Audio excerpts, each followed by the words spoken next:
Kadamba news ಫಸ್ಟ್ಗೆ ಸ್ವಾಗತ. ಮುಖ್ಯಾಂಶಗಳು: 180 ಮೆಟ್ರಿಕ್ ಟನ್ ಅಕ್ರಮ ಮರಳು ವಶಕ್ಕೆ ಪಡೆದ ಅಧಿಕಾರಿಗಳು. 9 ಜನ ಸೊಸೈಟಿ ಸಿಬ್ಬಂದಿಗಳ ವಿರುದ್ಧ ಪ್ರಕರಣ ದಾಖಲು. ಅಜೀಂ ಸಿದ್ದಾಪುರ. ತಲಗೇರಿಯ ವಿವೇಕಾನಂದ ನಗರದಲ್ಲಿ ಗೋಕಳ್ಳರ ಭಾರೀ ಹೈಡ್ರಾಮಾ. ಪಲ್ಲಕ್ಕಿಯನ್ನು ಹೊತ್ತು ಸಾಗಿದ ಶಾಸಕ ಶಿವರಾಮ್ ಹೆಬ್ಬಾರ್. ನಿವೃತ್ತ ಯೋಧ ವಿನಾಯಕ್ ಪಟ್ಕಾರ್ ಅವರನ್ನು ಸನ್ಮಾನಿಸಿದ ಶಾಸಕ ದಿನಕರ್ ಶೆಟ್ಟಿ. ಕಾಡು ಪ್ರಾಣಿ ದಾಳಿಯಿಂದ ಗಾಯಗೊಂಡ ನವಿಲು ರಕ್ಷಣೆ. ಉತ್ತರ ಕನ್ನಡ ಜಿಲ್ಲಾ ಆಟೋ ಚಾಲಕರ ಮತ್ತು ಮಾಲಕರ ಕ್ಷೇಮಾಭಿವೃದ್ಧಿ ಸಂಘದ ವತಿಯಿಂದ ಬೃಹತ್ ಪ್ರತಿಭಟನಾ ಮೆರವಣಿಗೆ. ಶ್ರೀ ಕ್ಷೇತ್ರ ವೆಂಕಟರಮಣ ದೇವರ ದರ್ಶನ ಪಡೆದ ಶಾಸಕ ಭೀಮಣ್ಣ ನಾಯ್ಕ್. ಭಟ್ಕಳ ಪಿಎಸ್ಐ ನವೀನ್ ನಾಯ್ಕ್ ಅವರಿಗೆ ಪ್ರತಿಷ್ಠಿತ ಮುಖ್ಯಮಂತ್ರಿ ಪದಕ ಪ್ರದಾನ. ಬಡ ಹಾಗೂ ವಿಕಲಚೇತನ ಫಲಾನುಭವಿಗಳಿಗೆ ವಿವಿಧ ಸೌಲಭ್ಯ ವಿತರಿಸಿದ ಶಾಸಕ ದಿನಕರ್ ಶೆಟ್ಟಿ. ಕಾರವಾರ ತಾಲೂಕಿನ ಹೊಟೆಗಾಳಿಯಲ್ಲಿ 180 ಮೆಟ್ರಿಕ್ ಟನ್ ಅಕ್ರಮ ಮರಳನ್ನು ಜಿಲ್ಲಾ ಗಣಿ ಮತ್ತು ಭೂ ವಿಜ್ಞಾನಾಧಿಕಾರಿಗಳು ಶುಕ್ರವಾರ ವಶಪಡಿಸಿಕೊಂಡಿದ್ದಾರೆ. ತಾಮೀರ ಕೋಆಪರೇಟಿವ್ ಕ್ರೆಡಿಟ್ ಸೊಸೈಟಿಯಲ್ಲಿ ಭಾರೀ ಅವ್ಯವಹಾರ. 9 ಜನ ಸೊಸೈಟಿ ಸಿಬ್ಬಂದಿಗಳ ವಿರುದ್ಧ ಪ್ರಕರಣ. ನಕಲಿ ಚಿನ್ನಕ್ಕೆ 5 ಕೋಟಿ ಸಾಲ ನೀಡಿದ್ದ ತಾಮೀರ್ ಸೊಸೈಟಿ ಸಿಬ್ಬಂದಿಗಳು. ಉತ್ತರ ಕನ್ನಡ ಜಿಲ್ಲೆಯ ದಾಂಡೇಲಿಯ ತಾಮೀರ್ ಕೋಆಪರೇಟಿವ್ ಕ್ರೆಡಿಟ್ ಸೊಸೈಟಿಯ ಖಾತೆಯಲ್ಲಿ ಅವ್ಯವಹಾರ. ಉತ್ತರ ಕನ್ನಡ ಜಿಲ್ಲೆಯಲ್ಲಿ 12 ಶಾಖೆ ಹೊಂದಿರುವ ತಾಮೀರ್ ಸಹಕಾರಿ ಸಂಘ ಕಾರ್ಯನಿರ್ವಹಿಸುತ್ತಿದ್ದ ಸೊಸೈಟಿಗೆ ಬರೋಬ್ಬರಿ 5 ಕೋಟಿ 9 ಲಕ್ಷ ರೂಪಾಯಿ ಪಂಗನಾಮ ಹಾಕಿದ್ದ ಸೊಸೈಟಿ ಸಿಬ್ಬಂದಿಗಳು. ತಾಮೀರ್ ಸಹಕಾರಿ ಸಂಘದ 9 ಜನ ಸಿಬ್ಬಂದಿಗಳ ವಿರುದ್ಧ ಪ್ರಕರಣ ದಾಖಲು. ತಾಮೀರ್ ಸೊಸೈಟಿಯ ದಾಂಡೇಲಿಯ ಶಾಖಾ ವ್ಯವಸ್ಥಾಪಕ ಮೀರ್ ಕರೀಂ ಮೀರ್ ಇಸ್ಮಾಯಿಲ್, ಕಲಿಮೊಥೀನ್ ಖಾನ್ ಸರಾಧಾರ್ ಖಾನ್, ಮಂಚಾಲಿ ಚೂಡಾಮಣಿ ನೇತ್ರೇಕರ್, ಹನೀಫದ್ ಕಾಸಿಂಸಾಬ್ ಮೊಮಿನ್ ಹಾಗೂ ಇಬ್ರಾಹಿಂ ಗುಲಾಂ ಮೊಹಿದೀನ್ ವಿರುದ್ಧ ಪ್ರಕರಣ ದಾಖಲು. 208 ಖಾತೆಗಳ ಮೂಲಕ 5 ಕೋಟಿ 9 ಲಕ್ಷದ 9,450 ರೂಪಾಯಿ ಮೊತ್ತವನ್ನು ಸ್ವಂತಕ್ಕೆ ಬಳಸಿಕೊಂಡು ಸೊಸೈಟಿಗೆ ವಂಚನೆ ಮಾಡಿರುವ ಆರೋಪ. ತಾಮೀರ್ ಸೊಸೈಟಿಯ ಪ್ರಧಾನ ವ್ಯವಸ್ಥಾಪಕ ಮೊಹಮ್ಮದ್ ಅಜೀಂ ರುಕ್ಸುದ್ದೀನ್ ಶೇಖ್ ಅವರಿಂದ ದೂರು. ದಾಂಡೇಲಿಯ ಪೊಲೀಸ್ ಠಾಣೆಯಲ್ಲಿ ದೂರು ದಾಖಲು. ಈ ಕುರಿತು ಸ್ಪಷ್ಟನೆ ನೀಡಿದ ಶಿರಸಿಯ ತಾಮೀರ್ ಕೋಆಪರೇಟಿವ್ ಕ್ರೆಡಿಟ್ ಸೊಸೈಟಿಯ ವ್ಯವಸ್ಥಾಪಕ ಅಜೀಂ ಸಿದ್ದಾಪುರ. ಎಲ್ಲರಿಗೂ ನಮಸ್ಕಾರ. ನನ್ನ ಹೆಸರು ಮೊಹಮ್ಮದ್ ಅಜೀಂ ರುಕ್ಸುದ್ದೀನ್ ಶೇಖ್ ಅಂತ. ನಾನು ತಾಮೀರ್ ಕೋಆಪರೇಟಿವ್ ಕ್ರೆಡಿಟ್ ಸೊಸೈಟಿಯ ಪ್ರಧಾನ ವ್ಯವಸ್ಥಾಪಕನಾಗಿ ನಮ್ಮ ಸಂಸ್ಥೆ 1984 ಆಗಸ್ಟ್ರಿಂದ 42 ವರ್ಷಗಳಿಂದ ನಡೀತಾ ಬರ್ತಾ ಇದೆ. ನಮ್ಮ ಸಂಸ್ಥೆ ಒಳ್ಳೆಯ ಪ್ರಗತಿ ಮತ್ತು ಎಲ್ಲ ಷೇರುದಾರರಿಗೂ ಠೇವಣಿದಾರರಿಗೂ ಸರಿಯಾದ ರೀತಿಯಲ್ಲಿ ಅವರಿಗೆ ಪ್ರೋತ್ಸಾಹವನ್ನು ನೀಡ್ತಾ ಸಹಕರಿಸ್ತಾ ಇದ್ದೇವೆ. ಈ ದಾಂಡೇಲಿ ಶಾಖೆಯಲ್ಲಿ ನಮ್ಮ ಸಂಸ್ಥೆಯ ಸಿಬ್ಬಂದಿಗಳು ಸೇರಿ 9 ಜನ ಸಿಬ್ಬಂದಿಗಳು ಸೇರಿ ಬಂಗಾರ ದಾಗಿನೆಗಳನ್ನು ಅಂದರೆ ನಕಲಿ ದಾಗಿನೆಗಳನ್ನು ಇಟ್ಟು ಅಂದರೆ KYC ಪಡೆಯದೆ ಭಾಳಷ್ಟು ಅಂದರೆ 42 ಗ್ರಾಹಕರ ಹೆಸರಿನಲ್ಲಿ 208 ಅಕೌಂಟ್ ಮಾಡಿ 5 ಕೋಟಿ 9 ಲಕ್ಷದ 9,450 ರೂಪಾಯಿಯಷ್ಟು ಹಣ ದುರುಪಯೋಗ ಮಾಡಿದ್ದಾರೆ. ಈ ಸಂಬಂಧಪಟ್ಟ ಎಲ್ಲ ಸಿಬ್ಬಂದಿಗಳನ್ನು ನಾವು ಈಗಾಗಲೇ ಅಮಾನತುಗೊಳಿಸಲಾಗಿದೆ. ಸಂಸ್ಥೆಯಲ್ಲಿ ಈಗ ಆಡಳಿತ ಮಂಡಳಿ ಅಸ್ತಿತ್ವದಲ್ಲಿ ಇಲ್ಲದೇ ಇರುವುದರಿಂದ ನಮಗೆ ಆಡಳಿತಾಧಿಕಾರಿ ಕಾರವಾರ ಉಪನಿಬಂಧಕರವರ ಆದೇಶದ ಮೇರೆಗೆ ನಾವು ಈ ದಾಂಡೇಲಿ ಶಾಖೆಯಲ್ಲಿ ಈ ಹಣ ದುರುಪಯೋಗ ಮಾಡಿದಂಥ ಎಲ್ಲ ಸಿಬ್ಬಂದಿಗಳ ಮೇಲೆ ದೂರನ್ನು ದಾಖಲಿಸಿ FIR ಅನ್ನು ಫೈಲ್ ಮಾಡಿದ್ದೇವೆ. ಈಗ ಆಡಳಿತ ಮಂಡಳಿ 8-10 ದಿನದಲ್ಲಿ ಅಸ್ತಿತ್ವಕ್ಕೆ ಬರ್ತದೆ. ಅದನಂತರ ಆಡಳಿತ ಮಂಡಳಿಯ ಸಹಕಾರದೊಂದಿಗೆ ಆಪಾದಿತರಾದ ಎಲ್ಲ ಸಿಬ್ಬಂದಿಗಳ ಮೇಲೆ ಕ್ರಮನ ಕೈಗೊಂಡು ಏನು ನಷ್ಟ ಆಗಿದೆ ಸಂಸ್ಥೆಗೆ ಅದನ್ನು ಭರ್ಪಾಯಿ ಮಾಡಿಕೊಳ್ಳೋ ಬಗ್ಗೆ ಎಲ್ಲ ಕಠಿಣವಾದ ಕ್ರಮವನ್ನು ನಾವು ಕೈಗೊಳ್ತೀವಿ. ಆರೋಪಿಗಳ ಕಾನೂನು ಕ್ರಮ ಈಗಾಗಲೇ ಜರುಗಿಸಿದ್ದೀರಾ? ಹೌದೌದು. ದಾಂಡೇಲಿ ಪೊಲೀಸ್ ಠಾಣೆಯಲ್ಲಿ ಕಾನೂನು ಕ್ರಮನ ಜರುಗಿಸಿ ನಿನ್ನೆ FIR ಫೈಲ್ ಆಗಿದೆ. ಮುಂದಿನ ಆರೋಪಿಗಳನ್ನೇನೋ ದಸ್ತಗಿರಿ ಮಾಡಿದ್ದಾರೆ? ಇಲ್ಲ, ಆರೋಪಿನ ಯಾರು ದಸ್ತಗಿರಿ ಮಾಡಲಿಲ್ಲ. ಯಾಕಂದರೆ ಸಂಬಂಧಪಟ್ಟ ದಾಖಲೆಗಳನ್ನು ಅವರು ಪಡೆಯೋದಿದ್ದಾರೆ. ಪಡೆದ ನಂತರ ಅವ್ರ ಮೇಲೆ ಕ್ರಮ ಕೈಗೊಳ್ತೀನಿ ಅಂತ ಪೊಲೀಸ್ ಸ್ಟೇಷನಿಂದ ನಮಗೆ ಮಾಹಿತಿಯನ್ನು ಕೊಟ್ಟಿದ್ದಾರೆ ಮತ್ತು ನಮ್ಗೆ ಹೇಳಿದ್ದಾರೆ. ಸುಮಾರು ಮಧ್ಯರಾತ್ರಿ 3:45 ಬಿಳಿ ಬಣ್ಣದ ಸ್ವಿಫ್ಟ್ ಕಾರಿನಲ್ಲಿ ಗೋವನ್ನು ಕದ್ದೊಯ್ಯುತ್ತಿದ್ದಾಗ ವಿವೇಕಾನಂದ ನಗರ ಗ್ರಾಮಸ್ಥರು ಆರೋಪಿಗಳು ಸೆರೆ ಹಿಡಿದಾಗಲೇ ವಾಹನದಲ್ಲಿ ಮೊಬೈಲ್ ಬಿಟ್ಟು ಪರಾರಿಯಾಗಿದ್ದಾರೆ. ನಂತರ ಆರೋಪಿಗಳು ಪಕ್ಕದ ಅರಣ್ಯ ಪ್ರದೇಶದಲ್ಲಿ ಅವಿತು ಇನ್ನೊಂದು ಗೋ ಕಳ್ಳರ ತಂಡಕ್ಕೆ ಫೋನಿನ ಕರೆ ಮೂಲಕ ಘಟನಾ ಸ್ಥಳಕ್ಕೆ ಕರೆಸಿದ್ದು, ನಂತರ ಗ್ರಾಮಸ್ಥರು ಭಟ್ಕಳ ಪೊಲೀಸ್ ಠಾಣೆಗೆ ದೂರು ನೀಡಿದ್ದಾರೆ. ನಂತರ ಆರೋಪಿಗಳು ಕರಿಕಲ್ ರಸ್ತೆಯ ಸೀತಾರಾಮ್ ಬ್ಯಾಂಕಿನ ಹಿಂಬದಿ ಅವಿತು ಕುಳಿತಾಗ ಪೊಲೀಸರು ಹಾಗೂ ಗ್ರಾಮಸ್ಥರು ಸೆರೆ ಹಿಡಿಯುವಾಗಲೇ ಬೈಕ್ ಬಿಟ್ಟು ಪರಾರಿಯಾಗಿದ್ದಾರೆ. ಘಟನಾ ಸ್ಥಳದಲ್ಲಿ ದಿನನಿತ್ಯ ಸಾಕಿ ಸಲಹಿದ ಗೋವುಗಳು ಈ ರೀತಿ ಕದ್ದೊಯ್ಯುತ್ತಿರುವ ಗೋಕಳ್ಳರಿಗೆ ತಕ್ಷಣ ಶಿಕ್ಷೆಯಾಗಲಿ ಎಂದು ಆಗ್ರಹಿಸಿದ್ದಾರೆ.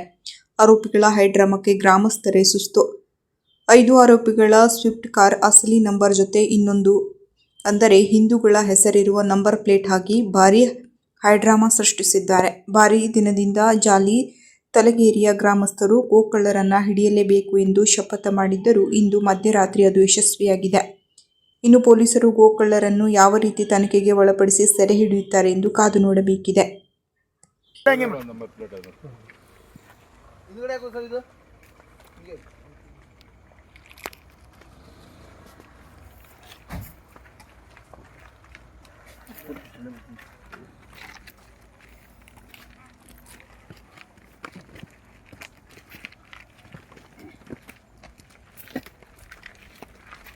ಏನು ಒಳಗೆ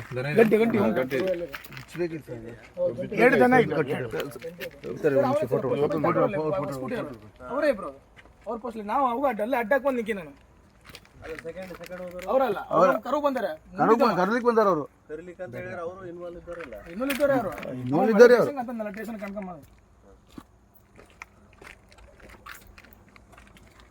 2 ಗಾಡಿ ಹೆಡ್ಲೈಟ್ ಹಾಕ ಬಂದರು ಅಲ್ಲಿ ಬಸ್ ಕರಕ್ ಬಂದಾರ ಅವನ್ನ ರಮೇಶ್ ಮಾಡ್ತೀನಿ ನನ್ನ ದುಡ್ಡು ಹಾಕ್ಬಿಟ್ರೆ ಇವರೆಲ್ಲ ಅಲ್ಲ ಮಾಡ್ತೀನಿ ಎಲ್ಲರೂ ನಾವು ಸರ್ ಎಲ್ಲ ಹಿಡ್ಕೊ ಹೋಗಿರ ಹಿಡ್ಕೊ ಹೋದ್ರ ಕೂಡ ಅದು ಬಿಡಕ್ಕೆ ಹೊಡೋದು ಒಬ್ಬ ಹಿಂಗ್ ಓಡೋಕಲ್ಲ ಅವ್ನು ಬರ್ಲಿಲ್ಲ ಮತ್ತವ್ನು ಓಡೋದು ಕರ್ಕೊಂಡು ಬಂದ್ರಿ ಬೈಕ್ ಕರೀಲಿಕ್ಕೆ ಬಂದಿದ್ದು ಬಿಚ್ಚಿಸ್ಬಿಟ್ಟು ಸರ್ಟ್ ಬಿಚ್ಚಕ್ಕೆ ಹೊಡೋಗ ಗಾಡಿಗೆ ಮೊಬೈಲ್ ಎಲ್ಲ ಉಂಟು ಮೊಬೈಲ್ ಮೊಬೈಲ್ ಇದೆ ಅಲ್ಲಿ ಎಲ್ಲ ಗಾಡಿಯಲ್ಲಿ ಇದೆ. ಅದು ಚಾವಿ ತೆಗಿರೋ ಒಳಗಡೆ ಕಾರ್ ಚಾವಿ ಇರುತ್ತೆ ಡಿಕ್ಕಿ ಓಪನ್ ಮಾಡಿ ಸರ್ ಒಂದು ನಿಮಿಷ ಸರ್ ಡಿಕ್ಕಿ ಓಪನ್ ಇದೆ ಎಲ್ಲ ಬಿಟ್ಟಿದ್ದಾರೆ ಓಪನ್ ಮಾಡಿ ಅದನ್ನ ಓಪನ್ ಮಾಡಿ ತಡಿ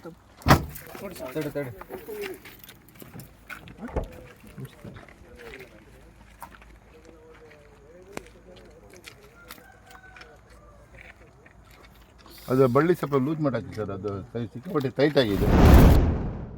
ಏಪ್ರಿಲ್ 3ರಂದು ಗೊರ್ಸಗದ್ದೆಯ ಶ್ರೀ ಆಂಜನೇಯ ದೇವರ ಪಲ್ಲಕ್ಕಿ ಉತ್ಸವದಲ್ಲಿ ಶಾಸಕರಾದ ಶಿವರಾಮ್ ಹೆಬ್ಬಾರ್ ಅವರು ಶುಕ್ರವಾರ ಪಾಲ್ಗೊಂಡು ಭಕ್ತರೊಂದಿಗೆ ಪಲ್ಲಕ್ಕಿಯನ್ನ ಹೊತ್ತು ಸಾಗಿದರು.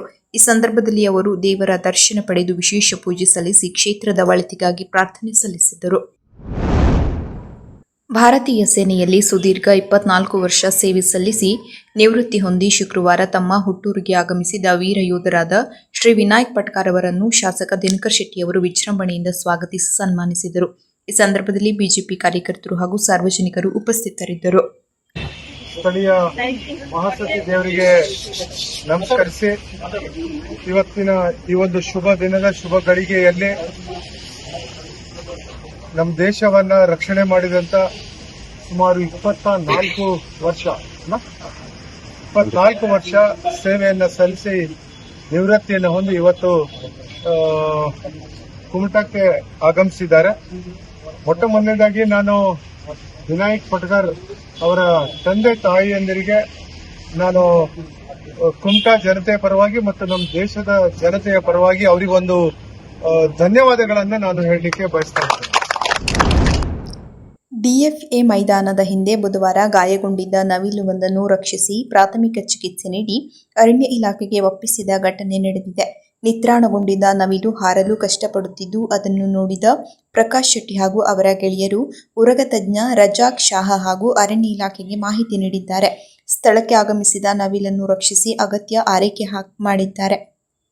ಹಾರಲು ಕಷ್ಟಪಡುತ್ತಿದ್ದ ನವಿಲಿಗೆ ಕುತ್ತಿಗೆ ಭಾಗಕ್ಕೆ ಬಲವಾದ ಗಾಯವಾಗಿದ್ದು ಯಾವುದೋ ಕಾಡು ಪ್ರಾಣಿ ಈ ದಾಳಿ ಮಾಡಿರಬಹುದು ಎಂದು ಶಂಕಿಸಲಾಗಿದೆ. ಇದರಿಂದ 2 ಕಣ್ಣುಗಳು ಕಾಣುತ್ತಿಲ್ಲ ಎಂದು ರಜಾಕ್ ಶಾಹ ಅವರು ತಿಳಿಸಿದ್ದಾರೆ. ರಕ್ಷಿಸಿದ ನವಿಲನ್ನು ವನ್ಯಜೀವಿಗಳ ನಿರಾಶ್ರಿತ ಸಂರಕ್ಷಣಾ ಜಾಗಕ್ಕೆ ಬಿಡಲಾಗುವುದು ಅರಣ್ಯ ಇಲಾಖೆಯ ಅಧಿಕಾರಿಗಳು ತಿಳಿಸಿದ್ದಾರೆ. ಈ ಸಂದರ್ಭದಲ್ಲಿ ರೋಟರಿ ಕ್ಲಬ್ ಸದಸ್ಯರಾದ ರವಿಕುಮಾರ್ ನಾಯ್ಕ್, ಪ್ರಕಾಶ್ ಶೆಟ್ಟಿ, ಡಾಕ್ಟರ್ ಆಶಿಫ್ ದಪೇದಾರ್, ಡಾಕ್ಟರ್ ಅನುಪಾ ಮಾಡೋಲ್ಕರ್, ಮಹಮ್ಮದ್ ಮಾಲಾದಾರ್, ಬಾಪೂಜಿ ಪೇಟಿ, ದಯಾ ನಾಯಕ್, ರಾಜೇಶ್ ವರ್ಣೇಕರ್, ಕೃಷ್ಣ ಇವರುಗಳು ಹಾಜರಿದ್ದರು. ಇವರು ವನ್ಯಜೀವಿ ಕಾಳಜಿ ಕಳಕಳಿ ನಗರದಲ್ಲಿ ಪ್ರಶಂಸೆಗೆ ವ್ಯಕ್ತವಾಗಿದೆ.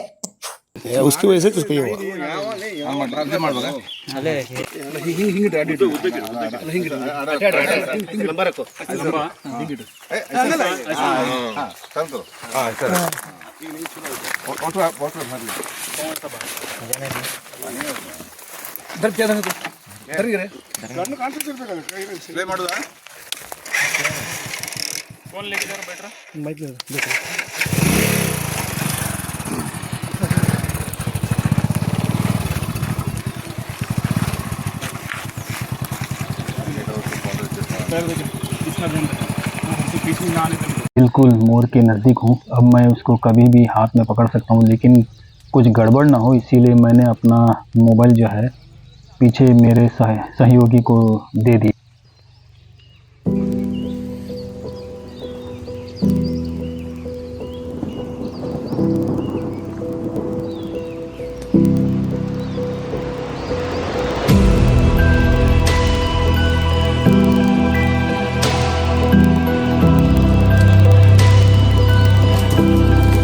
जब मैं मोर को पकड़ने के लिए अंदर झाड़ियों में से सरपट की आवाज़ के साथ घुसा तो लग नहीं रहा था कि मोर मिलेगा मुझे. सब लोग दिल थाम कर खड़े हुए थे, लेकिन जैसे ही बादल छटा, झाड़ियों को हटाकर मैं आया तो मेरे हाथ में मोर था. पूरी तरह से ब्लैंड है. मेरे पैर में आवाज़ आ रहा था, जिसकी वजह से चप्पल भी निकाला मैं और इसके पास तक जाके बैठे तब भी उड़ रहा नहीं था. पूरा अंधा है. अंधा है नहीं दोनों side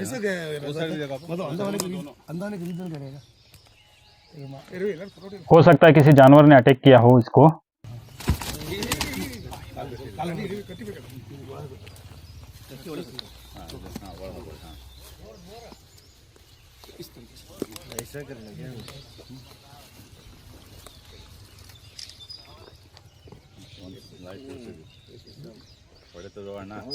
finally all our team with the help of Razak and Forest Department we rescued the people.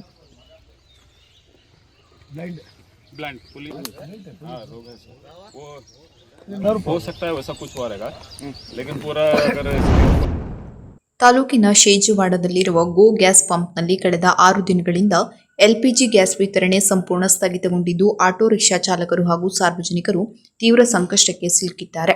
ಅಕ್ರಮವಾಗಿ ಗ್ಯಾಸ್ ಪೂರೈಕೆ ಸ್ಥಗಿತಗೊಳಿಸಿರುವುದನ್ನು ಖಂಡಿಸಿ ಹಾಗೂ ಜಿಲ್ಲೆಯಾದ್ಯಂತ ಎಲ್ಪಿಜಿ ದರದಲ್ಲಿನ ಭಾರೀ ತಾರತಮ್ಯವನ್ನು ಸರಿಪಡಿಸುವಂತೆ ಆಗ್ರಹಿಸಿ ಉತ್ತರ ಕನ್ನಡ ಜಿಲ್ಲಾ ಆಟೋ ಚಾಲಕರ ಮತ್ತು ಮಾಲಕರ ಕ್ಷೇಮಾಭಿವೃದ್ಧಿ ಸಂಘದ ವತಿಯಿಂದ ಗುರುವಾರ ನಗರದಲ್ಲಿ ಬೃಹತ್ ಪ್ರತಿಭಟನಾ ಮೆರವಣಿಗೆ ಹಮ್ಮಿಕೊಳ್ಳಲಾಯಿತು.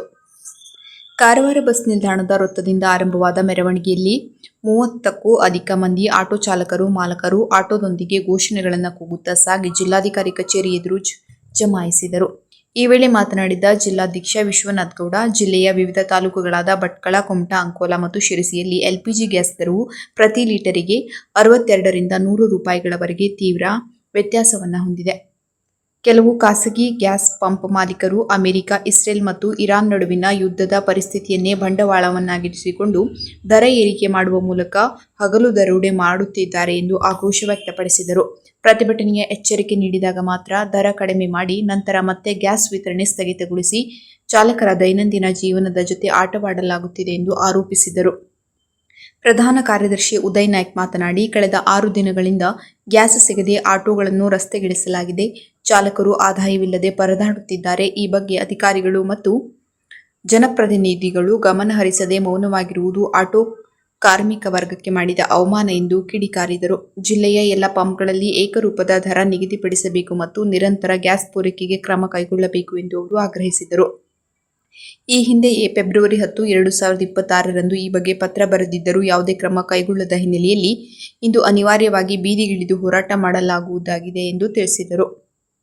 ಬಳಿಕ ಜಿಲ್ಲಾಧಿಕಾರಿಗಳ ಅನುಪಸ್ಥಿತಿಯಲ್ಲಿ ತಹಶೀಲ್ದಾರ್ ನಿಶ್ಚಲ್ ನರೋನಾ ಅವರಿಗೆ ಮನವಿ ಸಲ್ಲಿಸಿದರು. ಈ ವೇಳೆ ಗ್ಯಾಸ್ ವಿತರಣೆ ಸಮಸ್ಯೆ ಕುರಿತು ಈಗಾಗಲೇ ಆಟೋ ಗ್ಯಾಸ್ ಬಂಕ್ ಮಾಲೀಕರಿಗೆ ಪತ್ರ ಬರೆಯಲಾಗಿದ್ದು, ಶೀಘ್ರದಲ್ಲಿ ಸಮಸ್ಯೆ ಬಗೆಹರಿಸುವ ಭರವಸೆ ನೀಡಿದರು. ಈ ಸಂದರ್ಭದಲ್ಲಿ ಆಹಾರ ನಿರೀಕ್ಷಣಾ ಮಂಜುನಾಥ್ ರೇವಣ್ಕರ್ ಸಹ ಉಪಸ್ಥಿತರಿದ್ದು ಆಟೋ ಚಾಲಕರ ಸಮಸ್ಯೆ ಆಲಿಸಿದರು.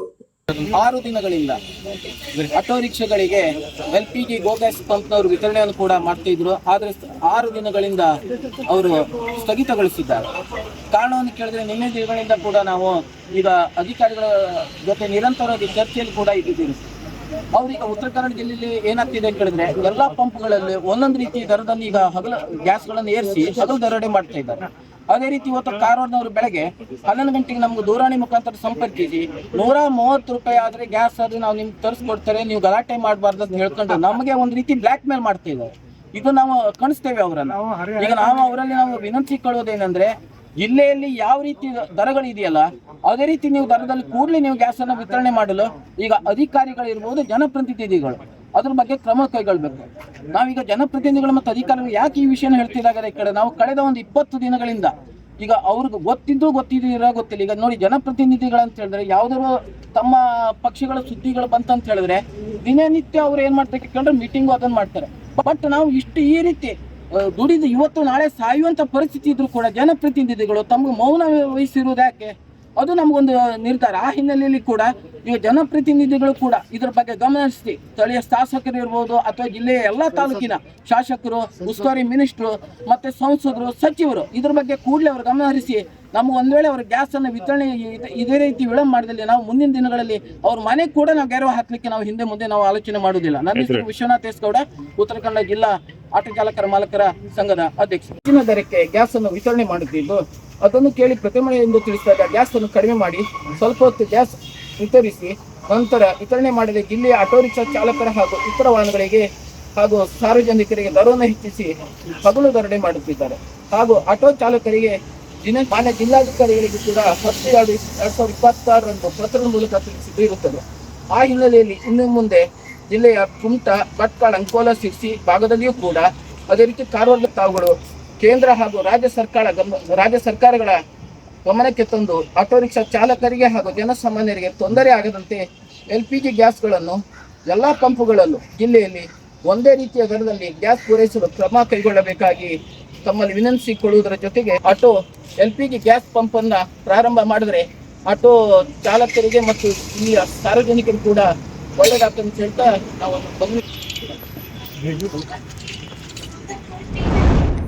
ತಿರುಪತಿಯ ಶ್ರೀ ವೆಂಕಟರಮಣ ಎಂದೇ ಖ್ಯಾತಿಯಾಗಿರುವ ತಾಲೂಕಿನ ಮಂಜುಗುಣಿಯ ಶ್ರೀ ಕ್ಷೇತ್ರ ವೆಂಕಟರಮಣ ದೇವರ ಶ್ರೀಮನ್ ಮಹಾರಥೋತ್ಸವ ಹಾಗೂ ಧಾರ್ಮಿಕ ಪೂಜಾ ಕಾರ್ಯಕ್ರಮಗಳಲ್ಲಿ ಶಾಸಕ ಶ್ರೀ ಭೀಮಣ್ಣ ಟೇನಾಯ್ಕ ಅವರು ಪಾಲ್ಗೊಂಡು ದೇವರ ದರ್ಶನ ಪಡೆದರು. ನಂತರ ಸುದ್ದಿಗಾರರೊಂದಿಗೆ ಮಾತನಾಡಿದರು. ಶ್ರೀ ಕ್ಷೇತ್ರ ಮಂಜುಗುಣಿಯ ರಥೋತ್ಸವದಲ್ಲಿ ಪಾಲ್ಗೊಂಡಿದ್ದು ಮನಸ್ಸಿಗೆ ಅಪಾರ ಶಾಂತಿ ಮತ್ತು ಭಕ್ತಿಯನ್ನು ನೀಡಿದೆ. ಆ ಶ್ರೀ ವೆಂಕಟರಮಣ ದೇವರು ನಾಡಿನ ಸಮಸ್ತ ಜನತೆಗೆ ಸುಖ, ಶಾಂತಿ ಹಾಗೂ ಸಮೃದ್ಧಿಯನ್ನು ಕರುಣಿಸಲಿ ಎಂದು ಪ್ರಾರ್ಥಿಸುತ್ತೇನೆ ಎಂದರು. ಈ ಸಂದರ್ಭದಲ್ಲಿ ದೇವಸ್ಥಾನದ ಅರ್ಚಕರು, ಪ್ರಮುಖರು ಹಾಗೂ ನೂರಾರು ಸಂಖ್ಯೆಯ ಭಕ್ತಾದಿಗಳು ಉಪಸ್ಥಿತರಿದ್ದರು. ಇಲ್ಲಿನ ನಗರ ಪೊಲೀಸ್ ಠಾಣೆಯ ಸಬ್ ಇನ್ಸ್ಪೆಕ್ಟರ್ ನವೀನ್ ನಾಯ್ಕ್ ಅವರಿಗೆ ಪೊಲೀಸ್ ಇಲಾಖೆಯ ಅತ್ಯುತ್ತಮ ಸೇವೆಗಾಗಿ ಬೆಂಗಳೂರಿನಲ್ಲಿ ನಡೆದ ಪೊಲೀಸ್ ಧ್ವಜ ದಿನಾಚರಣೆ ಸಂದರ್ಭದಲ್ಲಿ ಮುಖ್ಯಮಂತ್ರಿ ಪದಕ ನೀಡಿ ಗೌರವಿಸಲಾಯಿತು. ಮುಖ್ಯಮಂತ್ರಿ ಸಿದ್ದರಾಮಯ್ಯ ಅವರು ನವೀನ್ ನಾಯ್ಕ್ ಅವರಿಗೆ ಪದಕ ಪ್ರದಾನ ಮಾಡಿದರು. 2015 ಕರ್ನಾಟಕ ಪೊಲೀಸ್ ಅಕಾಡೆಮಿ ಮೂಲಕ ವೃತ್ತಿ ಜೀವನ ಆರಂಭಿಸಿದ ನವೀನ್ ನಾಯ್ಕ್ ಜಿಲ್ಲೆಯ ಗೋಕರ್ಣ, ಅಂಕೋಲಾ, ಕುಮಟಾ ಮತ್ತು ಕಾರವಾರ ಟೌನ್ ಪೊಲೀಸ್ ಠಾಣೆಯಲ್ಲಿ ಸೇವೆ ಸಲ್ಲಿಸಿದ್ದಾರೆ. ಈ ಅವಧಿಯಲ್ಲಿ ಸಂಕೀರ್ಣ ಅಪರಾಧ ಪ್ರಕರಣಗಳನ್ನು ಭೇದಿಸುವಲ್ಲಿ ಅವರು ಪ್ರಮುಖ ಪಾತ್ರ ವಹಿಸಿದ್ದರು. ಪ್ರಸ್ತುತ ಭಟ್ಕಳ ನಗರ ಠಾಣೆಯಲ್ಲಿ ಕಾರ್ಯನಿರ್ವಹಿಸುತ್ತಿರುವ ನವೀನ್ ಅವರು ಮಾದಕ ದ್ರವ್ಯ ತಡೆಗಟ್ಟುವಲ್ಲಿ ವಿಶೇಷ ಆಸಕ್ತಿ ವಹಿಸಿದ್ದು, ಗಾಂಜಾ ಹಾಗೂ ಎಲೆಕ್ಟ್ರಾನಿಕ್ ಸಿಗರೇಟ್ ದಂಧೆಗಳ ವಿರುದ್ಧ ಕಟ್ಟುನಿಟ್ಟಿನ ಕ್ರಮ ಕೈಗೊಂಡಿದ್ದಾರೆ.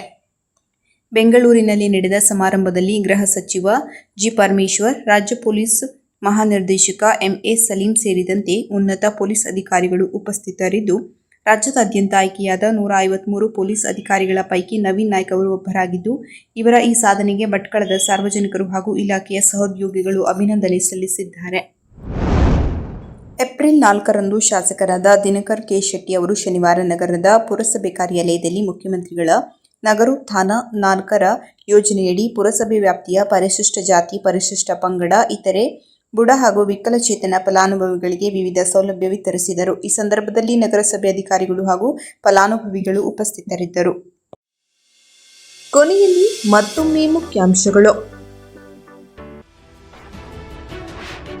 180 ಮೆಟ್ರಿಕ್ ಟನ್ ಅಕ್ರಮ ಮರಳು ವಶಕ್ಕೆ ಪಡೆದ ಅಧಿಕಾರಿಗಳು. 9 ಜನ ಸೊಸೈಟಿ ಸಿಬ್ಬಂದಿಗಳ ವಿರುದ್ಧ ಪ್ರಕರಣ ದಾಖಲು. ಅಜೀಂ ಸಿದ್ದಾಪುರ. ತಲಗೇರಿಯ ವಿವೇಕಾನಂದ ನಗರದಲ್ಲಿ ಗೋಕಳ್ಳರ ಭಾರೀ ಹೈಡ್ರಾಮಾ. ಪಲ್ಲಕ್ಕಿಯನ್ನು ಹೊತ್ತು ಸಾಗಿದ ಶಾಸಕ ಶಿವರಾಮ್ ಹೆಬ್ಬಾರ್. ನಿವೃತ್ತ ಯೋಧ ವಿನಾಯಕ್ ಪಟ್ಕಾರ್ ಅವರನ್ನು ಸನ್ಮಾನಿಸಿದ ಶಾಸಕ ದಿನಕರ್ ಶೆಟ್ಟಿ. ಕಾಡು ಪ್ರಾಣಿ ದಾಳಿಯಿಂದ ಗಾಯಗೊಂಡ ನವಿಲು ರಕ್ಷಣೆ. ಉತ್ತರ ಕನ್ನಡ ಜಿಲ್ಲಾ ಆಟೋ ಚಾಲಕರ ಮತ್ತು ಮಾಲಕರ ಕ್ಷೇಮಾಭಿವೃದ್ಧಿ ಸಂಘದ ವತಿಯಿಂದ ಬೃಹತ್ ಪ್ರತಿಭಟನಾ ಮೆರವಣಿಗೆ. ಶ್ರೀ ಕ್ಷೇತ್ರ ವೆಂಕಟರಮಣ ದೇವರ ದರ್ಶನ ಪಡೆದ ಶಾಸಕ ಭೀಮಣ್ಣ ನಾಯ್ಕ್. ಭಟ್ಕಳ ಪಿಎಸ್ಐ ನವೀನ್ ನಾಯ್ಕ್ ಅವರಿಗೆ ಪ್ರತಿಷ್ಠಿತ ಮುಖ್ಯಮಂತ್ರಿ ಪದಕ ಪ್ರದಾನ. ಬಡ ಹಾಗೂ ವಿಕಲಚೇತನ ಫಲಾನುಭವಿಗಳಿಗೆ ವಿವಿಧ ಸೌಲಭ್ಯ ವಿತರಿಸಿದ ಶಾಸಕ ದಿನಕರ್ ಶೆಟ್ಟಿ.